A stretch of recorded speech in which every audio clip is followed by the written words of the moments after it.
This call is now being recorded.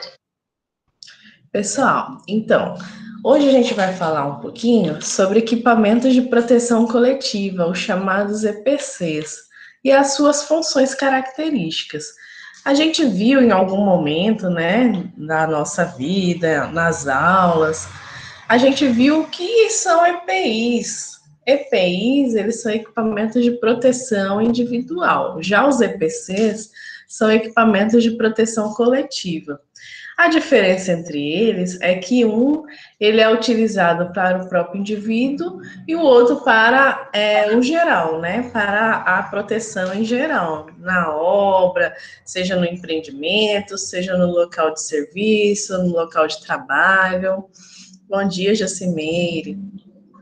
Então, quando a gente fala aqui de proteção coletiva, a gente está colocando aqui, está explicando, né? Mas o que é equipamento de proteção coletiva? É fácil a gente falar que é um equipamento que protege coletivamente as pessoas dentro de uma empresa. Mas só que isso vai além. Eles devem ser fornecidos pela empresa com o objetivo de proteger os trabalhadores dos riscos fornecidos pelo ambiente de trabalho, de maneira coletiva, é lógico, né? Então, quando a gente fala, olha, os EPCs é obrigação da empresa? É obrigação da empresa fornecer aos seus trabalhadores, deixá-los em ambiente seguro, numa condição favorável de trabalho. Então, eles são equipamentos que são instalados aí a partir da segurança do trabalho. Então, eles são instalados de forma a garantir que o local esteja seguro, enquanto um grupo de pessoas ou trabalhadores aí estejam executando sua atividade, né, dentro do âmbito do local de trabalho.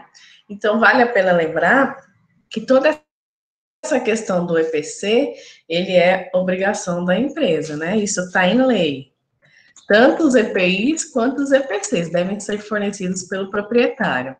Então, qual é o objetivo do EPC? Quando a gente coloca aqui, olha, o objetivo do EPC é prevenir os trabalhadores ou qualquer terceiro que esteja transitando pelo ambiente de qualquer acidente que possivelmente possa ocorrer. Então, o EPC, ele tem a função de proteger quem está trabalhando no local de trabalho, os visitantes que vêm àquela empresa e os trabalhadores de mão de obra terceirizado que são contratados pelaquela empresa que estejam no local laboral, no seu ambiente de trabalho. Então, todo mundo que está transitando na empresa naquele momento, ele tem que se sentir ali prevenido de qualquer risco ou dano acidental que venha a ocorrer. O EPC, tem o objetivo de reduzir ou até mesmo anular qualquer risco comum a todos os colaboradores que o ambiente de trabalho possa fornecer.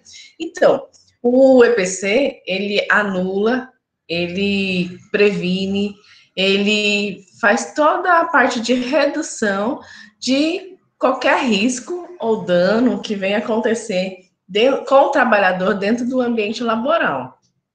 E minimiza perdas e aumenta a produtividade ao fornecer aos trabalhadores um local mais seguro. Então, é um dos quesitos que também aumenta o fator da linha de produção. Uma empresa que tem zero acidente, que não tem acidentes nenhum com seus trabalhadores, é lógico que é uma empresa bem conceituada, é uma empresa que vai aumentar o seu ciclo de produtividade, é uma empresa que tem qualidade, né, no desempenho de suas funções, no desempenho aí dos seus quesitos, né, obrigatórios. Então, a gente verifica que toda empresa, ela deve se atentar à utilização dos EPCs, assim como dos EPIs também. Então, aqui do ladinho, tem algumas placas que são consideradas o quê? EPCs. Então, as placas de aviso, as placas de atenção, de cuidado, perigo, ele está relatando o quê? Que está avisando que naquele local tem um risco de acidente, de dano, tem um perigo. Então, é para que todos os trabalhadores, os visitantes, os terceirizados que venham estar ali naquele ambiente, prestem atenção, né, para que não aconteça o acidente naquela ocasião. Então, aqui a gente tem algumas placas, né, de aviso, por exemplo, área de barulho intenso, obrigatório abafador de ruído. Então, a gente já observa que o abafador de ruído, ele é um EPI. Já a placa que está aí colocada, aviso, ela é um EPC, porque está colocando a informação para todos os trabalhadores naquele local. Ó, preste atenção, o tímpano não vem surdo com o barulho excessivo, porque a gente tem no nosso ouvido uma capacidade adequada para escutar, né, de audição.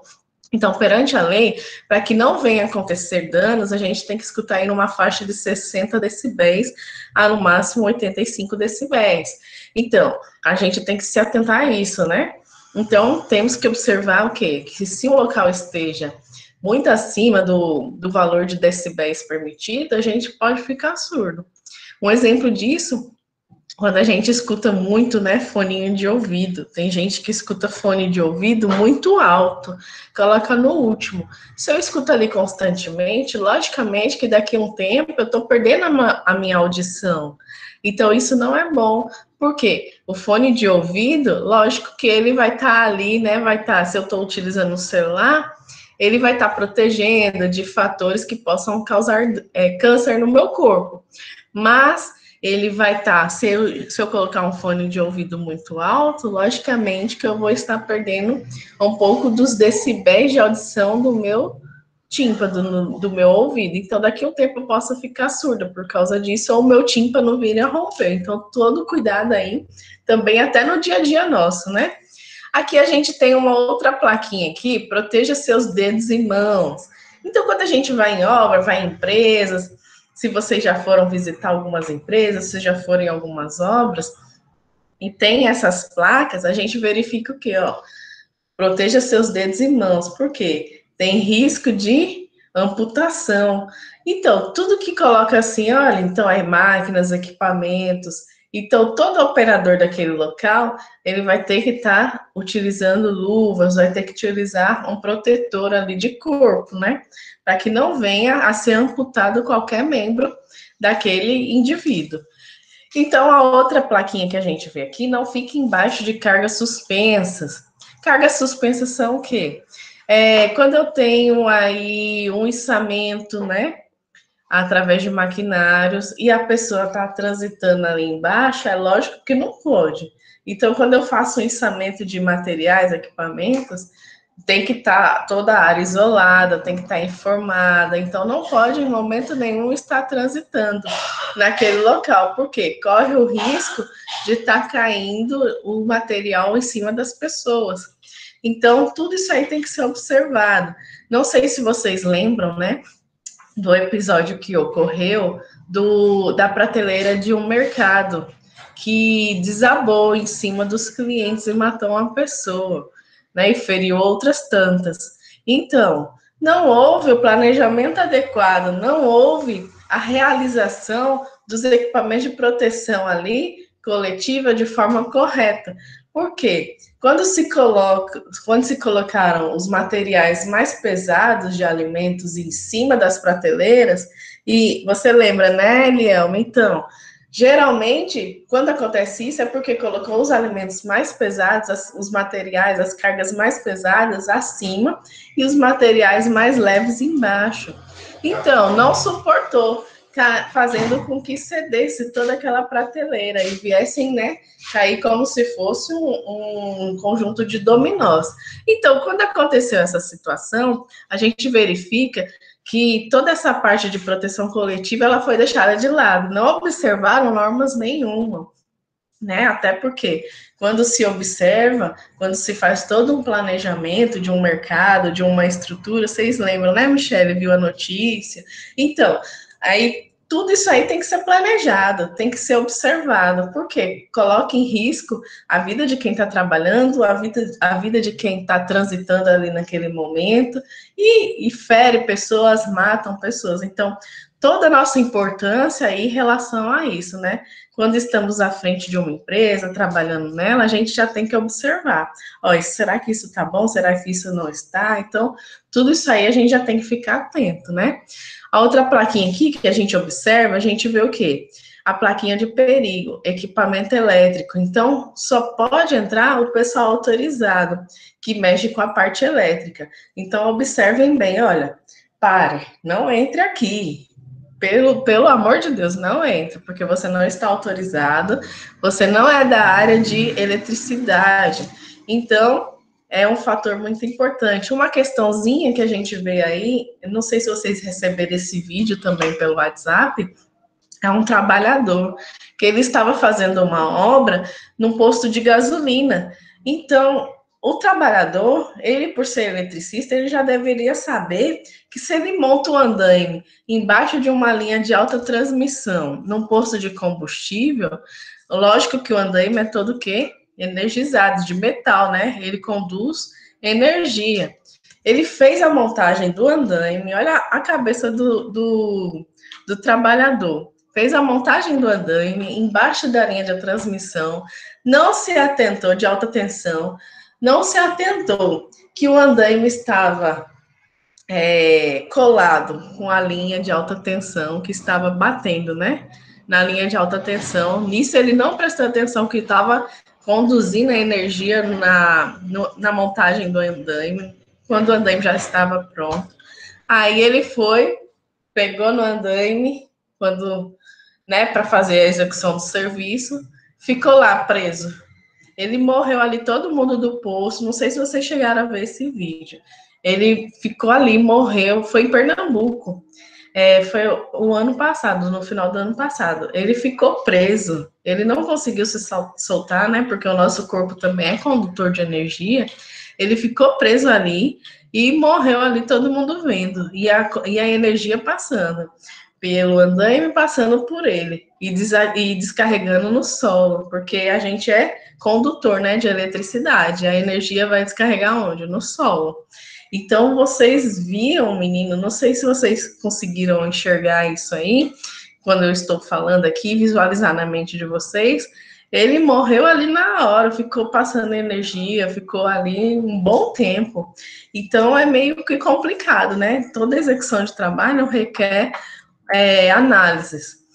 Quando a gente coloca aqui exemplos de EPCs, quais são os exemplos de EPCs? Em alguns momentos de nossas aulas do ano passado, ou em alguns momentos da vida de vocês já devem terem vistos, né? Alguns EPCs. Kits de primeiro socorro são considerados EPCs. Chuveiro de segurança. O chuveiro de segurança é quando eu trabalho com produtos químicos e aí caiu, né, algum produto químico e no meu olho, no meu corpo, eu tenho que ir lá correndo e me lavar, para que não aconteça danos piores. Lava olhos, né, quando cai algum cisco, alguma coisa. Então, eu tô ali naquele lavatório e lavo ali meu olho naquele momento. Os extintores de incêndio. Os extintores de incêndio, eles são considerados EPCs também, porque é um bem comum a todos. Sinalizadores de segurança, placas, cartazes de advertências, fibras zebradas. Então, todos os sinalizadores de segurança, como as placas que a gente acabou de ver, como os cartazes de advertência, as fitas, né, zebradas que a gente chama, eles são também considerados EPCs. O isolamento das áreas de risco, por exemplo, acontece um acidente. Qual é a primeira coisa que a polícia rodoviária ela faz? Ela isola, né? Ela vai isolar aquele local, vai informar o pessoal que está ali transitando. Então, ali também é um exemplo, né, de EPCs naquele momento. Rede de proteção em nylon, cabines para pintura, piso antiderrapante também é um EPC, corrimão e guarda-corpo, ventilação dos locais de trabalho. Então, olha a importância aí também. A ventilação dos locais de trabalho é considerado um EPC? Porque eu tenho conforto térmico, né? Então, eu tenho uma situação de conforto térmico que eu posso estabelecer a minha condição do trabalhador para que ele venha desempenhar aquela função da melhor maneira possível. Eu tenho os exaustores de gases, névoas e vapores contaminantes, e entre outros aí que vocês imaginarem na cabecinha de vocês. Então, qual é a responsabilidade da empresa? A gente não falou lá no início que é de responsabilidade da empresa, né, fornecer os EPIs, os EPCs. Então, o que, que a norma diz? Ela fala assim: cabe ao empregador a minimização e o controle dos fatores de risco, com a adoção de medidas de proteção coletiva. Então, lembrem aí, toda empresa, seja ela pequena, micro, pequena, média, de grande porte, ela cabe o quê? A minimizar e controlar todos os fatores de risco com a adoção de medidas de proteção coletiva. Então, no bem como um todo, no bem como indivíduo e no bem da coleção em si, né? Das pessoas ali no todo. As empresas que não cumprem o que é estabelecido pelas normas regulamentadoras, que a gente chama de NRs, estão sujeitas a multas e penalidades. Fora que, em caso de acidente de trabalho, a empresa é responsabilizada. Então, ó, a empresa ainda que não atende aí às NRs, às leis, né, nossas brasileiras, ela vai estar o quê? Sujeito a multa, a penalidade, até o quê? Prisão, dependendo do tipo de caso, né, quando é analisado. Então, a empresa ali, ela é responsável. Então, seja por morte, seja por dano, seja por acidente, seja por qualquer situação, a empresa ali é responsabilizada. No caso de uma empresa não fornecer medidas de proteção coletivas, o trabalhador pode fazer uma denúncia junto ao Ministério do Trabalho, ou internamente com a CIPA, ou com o próprio SESMIT da empresa. Então, o que acontece? Olha, a empresa onde eu trabalho, ela não fornece medidas de proteção coletiva, né? Ou então não está cumprindo aí com a disponibilidade de EPIs. Aonde que eu posso denunciar? Gente, existe isso. Ministério do Trabalho, tem o telefoninho na internet, tem o Disque Denúncia, vocês coloquem lá e conseguem fazer a denúncia junto ao Ministério do Trabalho. O Ministério do Trabalho, no ato que recebe essa denúncia, ela vem fiscalizar a empresa. Então, a gente verifica aqui na nossa região que o Ministério do Trabalho não tem, né? Não tem essa função e não tem aqui também. Então, o que acontece? A gente faz o quê? A denúncia, registrando lá, e automaticamente, após a análise dessa denúncia, o Ministério do Trabalho, os fiscais do Ministério do Trabalho vêm fazer toda a operação, né? De levantamento, de análise, de investigação daquela empresa.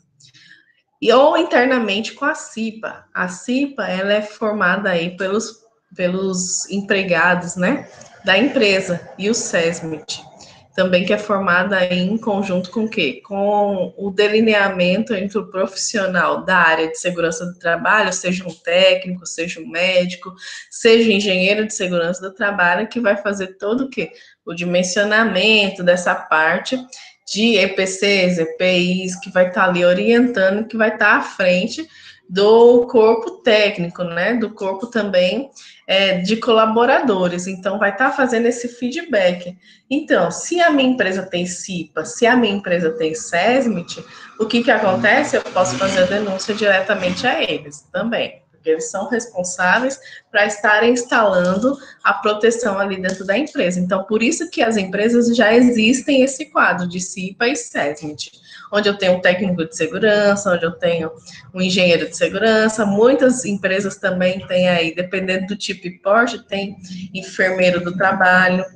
Então, quais são as normas regulamentadoras que vão reger, né, essa parte do EPC? A NR1. A NR1, ela vai falar sobre o quê? Sobre os direitos e deveres do empregador. Então, lembrando aí, ó, quando eu falo em EPCs, eu tenho a NR1, primeiramente, que vai falar sobre os direitos e deveres do empregador. Então, assim como o empregador tem dever, ele tem direitos. Então, por exemplo, eu implantei EPC, eu sou empregadora, eu implantei um EPC, tudo certinho, forneci EPI, implantei EPC dentro da minha empresa, tá tudo documentado, tá tudo em dia, mas o funcionário, por teimosia, ele sofreu acidente porque não utilizou o EPC correto, não utilizou os EPIs de forma adequada. A empresa é responsável? Não. Então, vai cair sobre o colaborador a responsabilidade. A empresa é isenta desse lado, desde que ela comprove tudo que está correto. A NR4 são serviços especializados em engenharia de segurança e medicina do trabalho, que a gente acabou de falar, o SESMIT, né? Então, lembrem aí, o SESMIT são serviços especializados em engenharia de segurança e medicina do trabalho. Lembra que eu acabei de falar? Que é composto, em algumas empresas, dependendo do tipo e porte da empresa, ela é composta por quem? Técnico de segurança do trabalho, enfermeiro do trabalho, engenheiro do trabalho. Muitas empresas, dependendo do tipo, do tamanho, elas não precisam formar o SESMIT, nem a CIPA. Então, ela vai o quê? Vai se atentar às normas, o empregador vai orientar, vai estabelecer todo o padrão conforme tem que ser feito, EPI, EPC, mas ela não vai ter no seu quadro técnico, não vai ser necessário no seu quadro técnico um engenheiro, um enfermeiro ou um técnico. Agora, dependendo do tipo, do tamanho, se eu tiver 500 pessoas numa empresa, 600 pessoas, logicamente que no meu corpo técnico do SESMIT, eu já vou ter que ter essa equipe formada. Então, aí a gente vê que o SESMIT é composto por profissionais da área de segurança do trabalho, que é chamado SST, que por obrigatoriedade deve ser mantido por todas as empresas. Então, a gente verifica aqui também que a NR9, quando a gente fala em NR9, a gente está falando em PPRA, que é uma aplicação obrigatória. O que é o PPRA? É um programa de prevenção de riscos ambientais. Então, qual é o objetivo desse PPRA? Desenvolver, avaliar, planejar ações para definir qualquer risco que em um ambiente de trabalho possa fornecer, entre as diversas medidas ou ações preventivas que devemos buscar implantar no ambiente de trabalho, e que aí uma delas a gente acabou de falar, que são os EPCs. Então, lembre, ó. Então, eu tenho 3 norminhas que eu tenho que me atentar quando eu falo em EPC: NR1, NR4 e NR9. Lembrem-se aí. NR9 eu falo de PPRA, NR4 de SESMIT e NR1 dos direitos e deveres do empregador. Qual é a importância do uso do EPC? Então, quando eu utilizo o EPC dentro da minha empresa, que está todo mundo ali trabalhando direitinho, eu tenho uma grande importância para isso, né? Eu tenho maior segurança do trabalhador, eu mantenho a empresa em dia com a legislação vigente, eu previno acidentes, eu estou ali investindo em segurança do trabalho, né?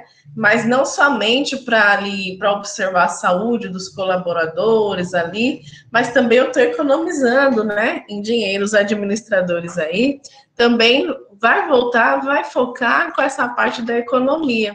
Então, por que eu economizo? Porque eu evito processos trabalhistas, eu evito multa, eu tenho menor rotatividade de funcionários para desempenhar aquela função, eu não tenho indenizações, né? Então, eu tenho muito mais outras vantagens. Então, se eu tenho um acidente dentro da empresa, eu vou ter que arcar com tudo isso. Processos trabalhistas, eu vou ter multa, eu vou ter que deslocar ou então contratar um outro funcionário para estar ali exercendo a função, eu tenho indenização, né, para a família, eu tenho muitos problemas aí em questão, né, de ordem judicial e de ordem indenizatória, que eu tenho ali que investir dinheiro. Então, olha o tanto de coisas que eu evito, né? E eu estou observando o quê?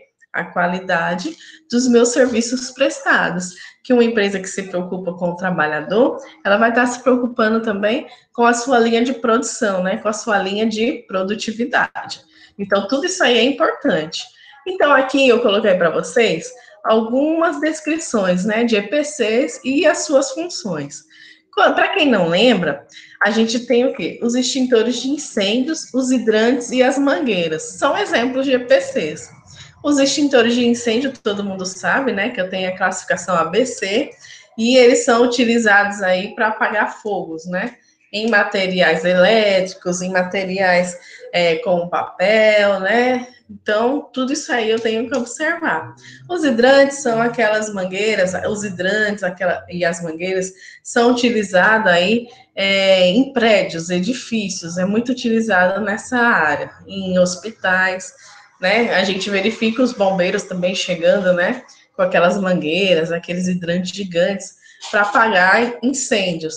Então, tudo isso aí é utilizado no combate a incêndio, que deve seguir as normas do Corpo de Bombeiro, quanto ao material e local de instalação.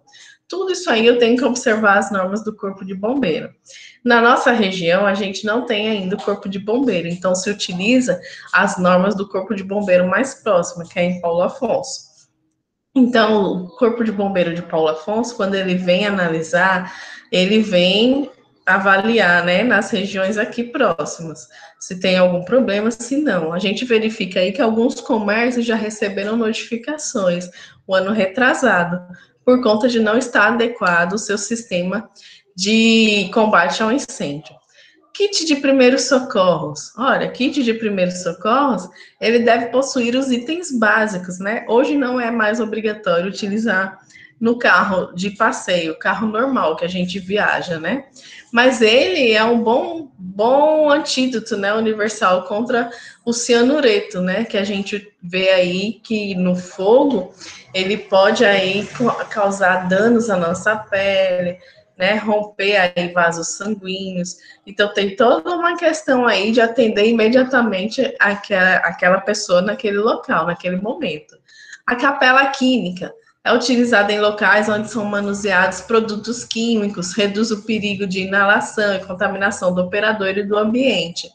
Quem muito utiliza essa capela química são os químicos, são os meninos aí que muitas vezes vão trabalhar em agropecuária e precisa fazer uma análise, né, de um material. Então, vai utilizar também essa capela química com produtos químicos. Então, essa capela química ela vai reduzir o contato do indivíduo com aquele material químico naquela situação, para evitar a inalação dos agentes químicos, né? E que possa vir a ser asfixiado naquele momento. Os detectores de fumaça e sprinklers. Então, quando a gente fala aí, olha, num hotel, num ambiente comercial, né? Num restaurante, seja lá onde for, quando eu penso em detectores de fumaça, eu estou pensando aí, ó, surgiu naquele ambiente algo de incêndio. Primeiro fator. O detector de fumaça, ele vai detectar já a fumaça naquele ambiente, já vai acionar o sprinkler para liberar a água, né, para apagar o fogo naquela situação. Então, tudo isso aí já é os primeiros alertas sobre a presença de fumaça no ambiente naquele momento. O sprinkler, ele também é conhecido como borrifador de teto. Acho que vocês já devem lembrar ou devem ter visto, que são aqueles chuveirinhos, né? Que é um equipamento que, ao ser ativado pela elevação da temperatura, ele vai jogar água no ambiente, vai borrifar água naquele momento para apagar o fogo, né? E preservar as vidas ali.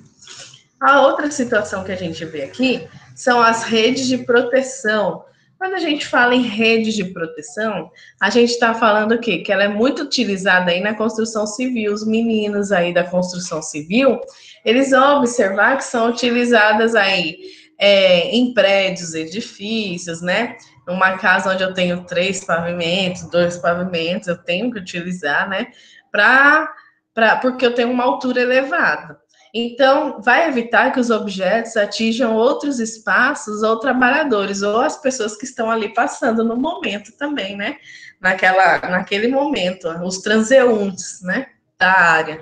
E amortece a possível queda. Então, essa rede de proteção, ela vai proteger quem está trabalhando ali em altura, fora que eu tenho que ter o guarda-corpo, né? Que é para proteger aí o pessoal que está ali naquela construção naquele momento, e a rede de proteção, ela não vai deixar na construção civil cair materiais e objetos que possam atingir as pessoas que estão fazendo a transição, né? Passando naquele local no determinado momento.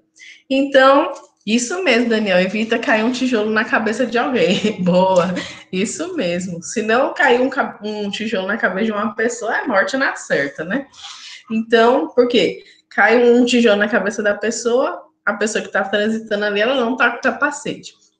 Caiu de uma certa altura, atinge a cabeça, o que vai acontecer? Logicamente, eu tenho danos, né, na massa encefálica, no crânio. Então, eu tenho aí, muitas vezes, até morte cerebral. Então, eu tenho muitos danos, infiltração no cérebro. Então, tem muitos fatores aí que pode acontecer. Então, por isso que os meninos aí da construção civil utilizam muito. O guarda-corpo, ele serve para proteger os adultos, as crianças e os animais de acidentes e quedas graves, em função de um desnível. ou de ambientes mais altos em relação aos outros, conforme sua aplicação também é chamada de parapeito. Então, os meninos já viram aí, né, parapeitos, guarda-corpo, que vai proteger aí os animais, as crianças, os adultos das quedas, de um nível mais alto para um nível mais baixo. Então, o guarda-corpo que a gente verifica muito são nos prédios, né? Então, o guarda-corpo tem que obedecer às normas técnicas, tem que obedecer todo o sistema aí para que não venha danificar, não venha causar danos ali para aqueles moradores no edifício, por exemplo. E na construção civil também ele é muito utilizado aí. O kit para limpeza em caso de derramamento biológico, químico ou radioativo. Para quem não sabe o que é esse kit de limpeza, né? Então, o que é utilizado aí? Esse kit de limpeza é utilizado na construção civil, é utilizado aí na parte de agropecuária, é utilizado aí para o pessoal que trabalha aí também na administração de algumas empresas, né, que precisam estar trabalhando, verificando toda a linha de produção daquele material no determinado momento. Esse kit de limpeza, no caso de derramamento biológico, químico ou radioativo, ele contém o quê? Traje de proteção, luvas, máscara contra gases, óculos ou protetor facial, bota de segurança, touca, pás, pinça, panos de esfregão, papel toalha, balde, soda cáustica ou bicarbonato de sódio para neutralizar ácidos, areia seca para cobrir os alcális, detergente não inflamável para vaporizar os formaldeídos, desinfetantes e sacos plásticos. Então, esse kit é composto por tudo isso. Por quê? Eu tive um derramamento aí químico no meu ambiente de trabalho. Vamos pegar a construção civil que dá para todo mundo entender. Eu estou numa obra e aí o que aconteceu? Num determinado momento, o meu funcionário estava ali fazendo uma situação, um serviço, que ele estava utilizando compostos químicos. Então, caiu ali no solo, naquele momento que ele estava transitando, ele deixou por dispersão, caiu um produto químico que é bem periculoso. Produto químico, a gente sabe que ele é inflamável, né? Ele é inflamável, ele tem toda uma condição aí que pode ser combustível, pode danificar vários fatores ali naquele momento. Então, o que vai acontecer? O funcionário já tem aquele kit. Na realidade, o kit ele fica disposto no local, com a basezinha já colocada, já identificado, kit de limpeza. Aí vai saber lá, a pessoa, todos os funcionários naquele momento já tem que saber o local onde está guardado aquele kit de limpeza, que é um kit para utilização rápida. Então, ele vai se trajar, né? Como a gente vê aí o pessoal do Covid separamenta todo. A mesma coisa vai ser a pessoa que tem aquele treinamento, né? Geralmente o funcionário que está ali trabalhando com produtos biológicos, químicos, radioativos, ele tem aquele treinamento, ele vai saber desenvolver aquela função. Não pode ser qualquer pessoa sem treinamento e que não entenda como é utilizado esse kit ou que venha a ser utilizado esses equipamentos. Então, o que vai acontecer? Ele vai se trajar todinho, né? É como se fosse aquela roupa que a gente vê do pessoal do Covid. Então, a gente verifica que ele vai colocar todo, vai se paramentar todo. Vai pegar todo aquele material, papel toalha, pás, panos, baldes, soda cáustica para neutralizar ali os ácidos, né, daquele momento. Vai pegar a areia seca para neutralizar os alcalinos e vai pegar todo aquele composto de detergente não inflamável aí para formalizar toda aquela função, né? Aquele material, aquele composto químico que está ali naquele momento e vai jogar em sacos plásticos. Eu posso jogar em qualquer local? Não. Eu tenho que levar, eu tenho que ter um contrato com uma empresa adequada para disponibilizar esse lixo, que é um lixo tóxico. Então, é um lixo químico, um lixo tóxico que eu não posso disponibilizar em qualquer local, porque senão eu causo danos. A gente vê até hoje, né? Por causa das guerras na China, Hiroshima, Nagasaki, até hoje a sua população sofre, né? Com o que teve da guerra, né? Com os produtos biológicos, químicos, radioativos. Então, tem problemas e geram-se problemas, viu, gente? para a pessoa durante muitos anos e é irreversível. Até os filhos, os netos nascem com problemas. Então, todo mundo que trabalha com produtos biológicos, produtos químicos, radioativos, tem que prestar muita atenção no que está trabalhando. Então, na construção civil, a gente trabalha muito com produto químico, os meninos aí, né? Quem já está fazendo estágio, não sei se já teve contato, os meninos de agropecuária trabalham muito aí com produto químico, né? Com a parte de aerossóis. Os meninos de administração já não vai trabalhar tanto nessa área, mas tem que entender como é que funciona, como é que eu tenho esse procedimento, qual é a empresa que eu contrato para estar fazendo toda essa parte administrativa, toda essa parte de transporte, de destino final, de tratamento. Então, tudo isso aí eu tenho que observar, ok? Eu vou abrir aqui, se vocês quiserem tirar algumas dúvidas, aí vocês podem falar. Vou deixar aberto aqui e vou colocar aqui a listinha, hashtag chamada, aí vocês vão assinar, porque para ficar documentado, né? Porque as nossas aulas vai ser tudo documentado. Então, eu coloquei aqui, hashtag chamada, vocês, quem está presente aí, coloca eu. Vai colocando eu, né, para ficar documentado direitinho. E eu vou deixar aberto aqui, quem quiser tirar dúvidas, pode ir tirando, enquanto a chamada está ocorrendo.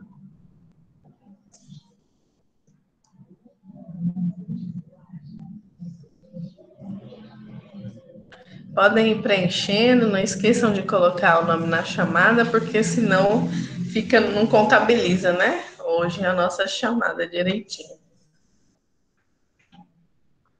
E vocês têm alguma dúvida? Eu vou deixar a aula gravada também, tudo certinho, para vocês verem, tirarem dúvidas quando quiserem. E também quem não teve tempo de assistir, para assistir em outro momento. Assim que todo mundo finalizar a chamada, eu finalizo aqui a nossa aula e a gente volta, né? Depois, na próxima aula, com novos assuntos, novos conceitos. Aí eu vou mostrar também para vocês, a gente vai ter algumas atividades, vai ter prova, vai ter as atividades complementares, né? Para vocês complementarem aí a carga horária de vocês, né, que são de 380 horas, e a gente verificar aí como a gente vai estar trabalhando daqui para frente. Ok, meninos? Então, todo mundo já assinou a chamada. Eu vou fechar aqui. Todo mundo já deve ter assinado, não esqueçam. Então, ninguém tem dúvidas, eu vou finalizar aqui a nossa aulinha de hoje. Espero ver vocês, né, na próxima aula e que vocês aí possam estar muito bem, né? E que hoje vocês tenham um ótimo dia. Beijinhos para vocês e até a próxima. Beijos.